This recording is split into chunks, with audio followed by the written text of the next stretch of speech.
2 jours après la mort d'un deuxième citoyen, encore une fois, qui a été tué par la police de l'immigration à Minneapolis. Est-ce qu'on est face actuellement à un point de bascule?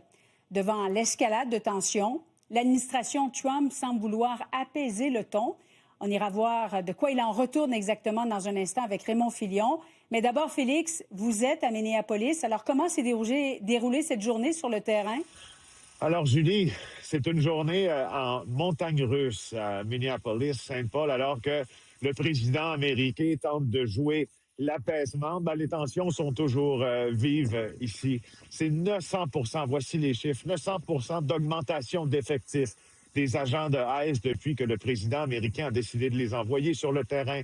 Ça suscite la peur, la crainte, et ça suscite aussi un détachement, une rupture de bande de certains Américains avec le gouvernement fédéral, rupture complète. Alors maintenant que tout ça est dit, nous sommes ici pour voir cette situation avec nos yeux, mais aussi à travers les yeux de certains Québécois qui se sont établis au Minnesota depuis déjà des années.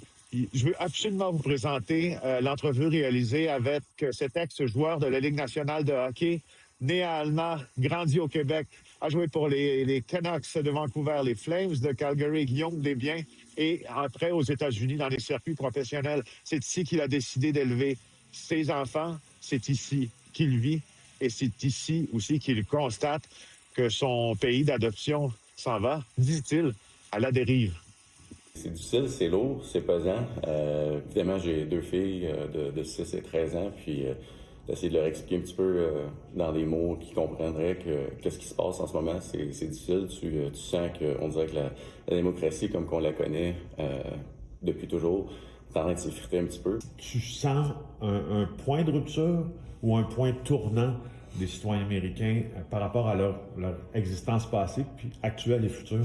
Oui, je pense que oui. Puis, juste si on retourne durant la COVID, ici, on avait eu évidemment les événements avec George Floyd. Puis, dans ce temps-là, on pensait vraiment que c'était un point de rupture. Mais même dans ce temps-là, le président Trump était plus subtil dans ses actions. Est-ce que tu connais des gens qui ont peur ici? Oui, moi, premièrement, je suis un immigrant légal. J'ai ma citoyenneté américaine maintenant. Mais même moi, il n'y a plus de limite de ce que le président veut faire. On a des amis qui sont ici aux États-Unis qui sont des immigrants légaux, qui ont des papiers légaux, mais en même temps, ça veut plus rien dire. Tu peux te promener dans la rue. J'ai la chance puis le privilège d'être blanc. Si j'étais quelqu'un qui a été embasanné ou même noir, tu peux te faire arrêter dans la rue sans raison. Ils rentrent dans les autos, ils rentrent dans les maisons, les écoles, ils rentrent dans les écoles, sont allés près de l'école de mes enfants. Les écoles de mes enfants ont été fermées. Il y a même des étudiants dans l'école, dans la classe de ma plus grande, qui vont plus à l'école et ils ont un ordinateur à la maison, sortent chez eux, puis ils ont une caméra vidéo dans la classe de ma fille pour pouvoir éviter les risques qu'ils se fassent intercepter ou même détenir ou kidnapper. C'est plate parce qu'on est des gens vraiment accueillants, puis c'est une belle place à vivre.